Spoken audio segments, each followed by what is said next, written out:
আফরা ইবনাত খান ইকরার আত্মহত্যার ঘটনায় তার স্বামী অভিনেতা জাহের আলভী ও অভিনেত্রী ইফফাত আরা তিথির নামে আত্মহত্যা প্ররোচনার মামলা করা হয়েছে। রোববার ১ মার্চ পল্লবী থানায় এ মামলা করা হয়।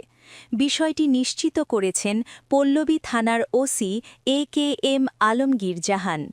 জানা যায়, মামলায় আলভী ও তার মা সহ পরিবারের কয়েকজনের নাম উল্লেখ করা হয়েছে।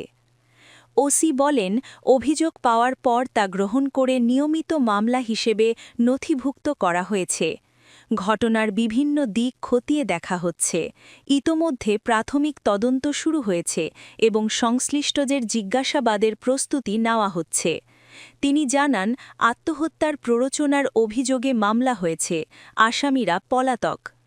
দীর্ঘ ১৫ বছরের দাম্পত্য জীবনে স্বামীর পরকীয়া ও অমানুষিক নির্যাতনের অভিযোগ সামনে আসার পর সামাজিক যোগাযোগ মাধ্যমে ইকরার ব্যক্তিগত চ্যাট ফাঁস হয়। এরপর থেকেই বিষয়টি ঘিরে দেশজুড়ে ব্যাপক সমালোচনা তৈরি হয়েছে। ২০১০ সালের ৯ নভেম্বর ভালোবেসে গোপনে বিয়ে করেন আলভী ও ইকরা। তাদের সংসারে এক পুত্র সন্তান রয়েছে। এদিকে পুলিশ সূত্রে জানা যায়, আত্মহত্যার ঘটনার পেছনে পারিবারিক অশান্তি, মানসিক চাপ বা অন্য কোনো কারণ রয়েছে কিনা তা খতিয়ে দেখা হবে। ময়নাতদন্তের প্রতিবেদন সহ অন্যান্য আলামত বিশ্লেষণ করে পরবর্তী আইনি পদক্ষেপ নেওয়া হবে।